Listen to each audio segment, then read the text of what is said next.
So what I want to do in this session is really, I suppose, a number of things. One is to look at who we are. And what I do for financial management training is really to say, what are the outcomes of a session? So I've done that for this session. I've done it just to say, what are we going to do within this session? And I've put down 4 learning outcomes, not just...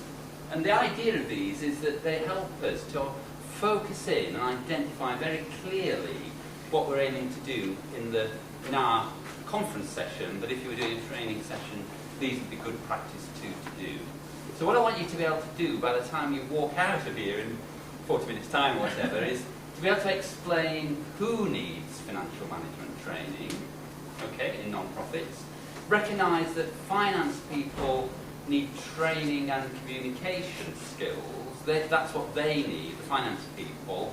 And non-financial people need a whole lot of other skills, not the same ones as the finance people, but a working knowledge of what they're trying to do is what's required. And then at the end, how do you make training practical? It's got to be practical, it's got to be related to what people need to do every day. Non-threatening. People find this a real problem sometimes. Finance people thought it would be quite scary and, oh, you know, I'm going to have a training session with a finance person. I find that quite often people come to my training sessions and you're talking about going into therapy, that's what they feel they'll need at the end of it. Hopefully it's not like that, but, you know, non-threatening is essential for finance people, otherwise if you're threatening, people don't learn so easily. So really important. Participatory, kind of what we've seen an example, we'll have a look at another example of it later. People involved, not me just talking, but people involved in doing as well, actually learning by hands-on experience. That's quite important. And having fun too, that's really important. People learn. There's a good quote, I can't quite remember which was, oh gosh, I think it was Victor Bohr. Those of you who are my age will remember, or those who are a bit younger than me, will remember Victor Bohr, who was, I think, American, wasn't he? Or was he Canadian? He's Danish. You're right, thank you. He's Danish, you're right. But he spent a lot of time in this part of the world as well, I think. But yes, you're right, he is Danish. And what he said, thank you, what he said was, if I can remember, I'm not sure I've got the exact words, but the more fun you're having, the more learning will happen. And I thought, yeah, that's exactly right. That's my experience too in doing that. So those are the 4 things that we're going to have a look at. Okay, so what I want to start off is looking at who needs training. Who is it? Who are these people in the non-profit sector who need training? And I think there's quite a lot of them.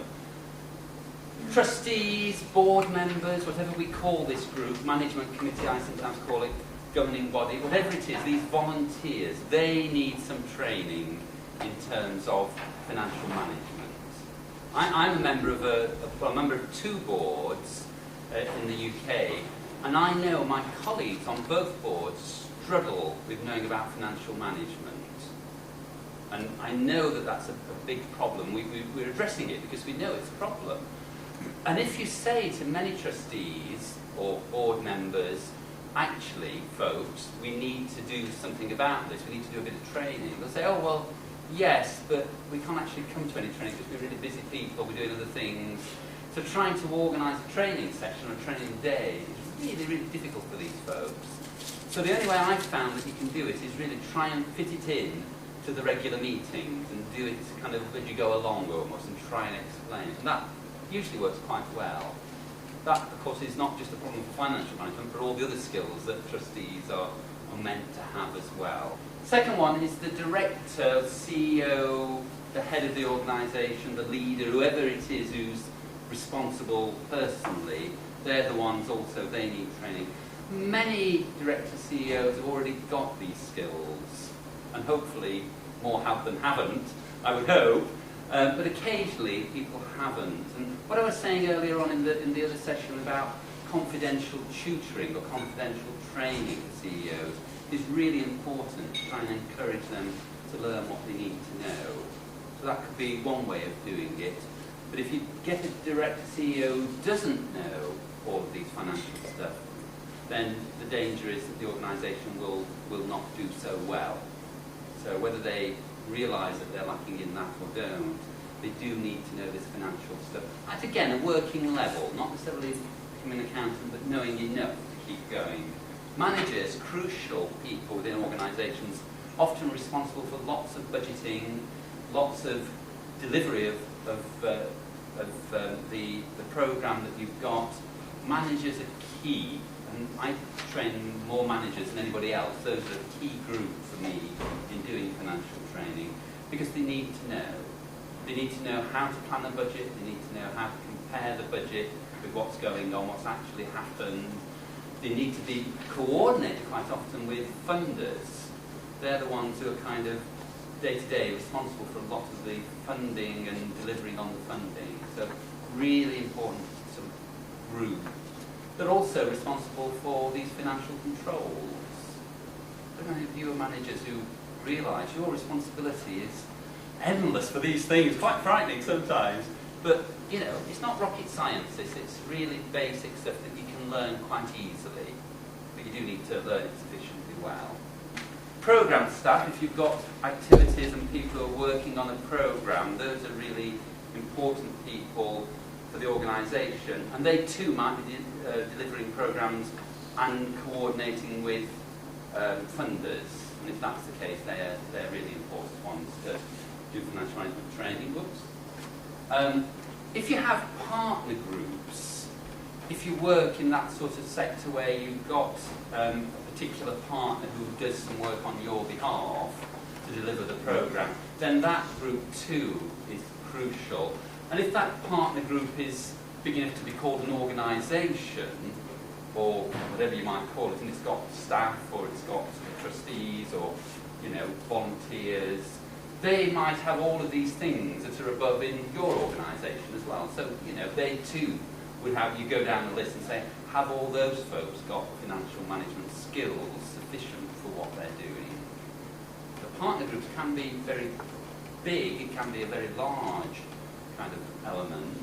Or if you're a small organisation yourself, you might call yourself a partner of another funder or something like that. So it can be at different levels. And then there's one more, finance staff. Those folks, we think actually they know all about this finance stuff. Well, of course some do, some don't. Some are qualified accountants who tend to know quite a lot.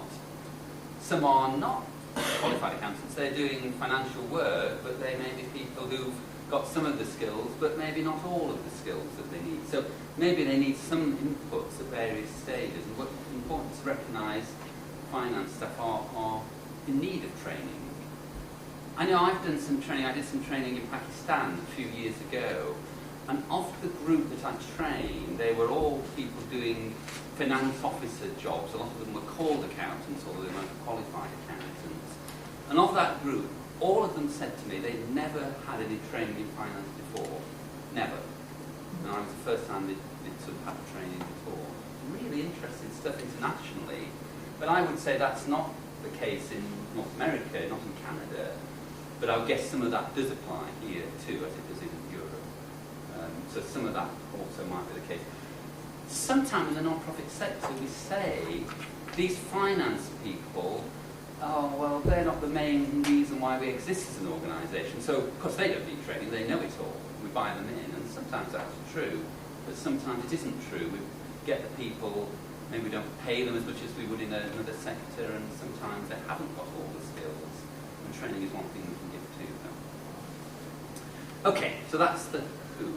And I'm just going to show two slides on sort of making the organisational stuff. I'm not going to show you that one because that one's on the website, and that's really just saying how do we think about using a workshop to build financial capacity. I'm going to leave that, that's on the CLIP website, so you can have a look at that. But I will just quickly go through these and just pick out a couple of things from each of these. One is really, we've said already, don't use these are the don'ts, I should say, rather than the do's. Don't use technical terms unless you explain it first. If you're doing training in finance, make sure that you explain everything before you actually use a technical term. So accruals, for example, is a good example, or reserves. You know, perhaps say what it is and then say, oh, by the way, this is called reserves, or this is called accruals. It's quite a good technique to use. Don't try and do everything. A lot of finance training is saying, you know, I know lots, you've got to know it all. don't usually. You need to know bits, and you depend on what time you've got. Is really important to prioritise very much around it. And don't make people feel a failure, because that picks up on this what we said at the beginning, the maths teachers. You know, people sometimes feel, I can't do maths, and if you make them feel, actually, no, you're not good at this, then it will just sort of reinforce those feelings from way, way back. So it's really important not to do that. So what should we do? I'm just going to go through again. I put quite a lot of these on here. I'm just going to go through a few of these. Some of them are very obvious. Deliver with energy and enthusiasm. Really need to feel something's happening, it's exciting. Work on the basics. Start off with the basics, and then just go logically from that to the level you need to be at. But don't assume people know things is really important. Make it sector organisational specific. Make sure people are aware of the things that really are important for their work, not just academic things. We might want to, there's a place for that, but financial management training isn't the place. We need it to be something specific, practical, things that you can use every day. Support it with written material. Get the group doing things, don't talk too long. I'm aware already, because we're trying to fit everything, I'm talking too long, and I'd like to get you, if you were a group doing training, to do some stuff at this stage, rather than me talking about it. We're kind of a bit artificial in this situation, because we've got a lot to fit into a small amount of time. Use variety, have fun doing it. We can have lots of fun doing training workshops, really good to have fun, and people will learn more by doing that. And just one final slide, we're just going to put some of those together and a few others. I put this one, I haven't copied that one, but these are some of the things. We've said a lot of these already. Let me just pick out a couple. Develops individuals, that's good for the organisation, and it's good because people who are developed in an organisation feel more committed to the organisation. You know, when we've got staff retention, that's a really good thing that helps staff retention.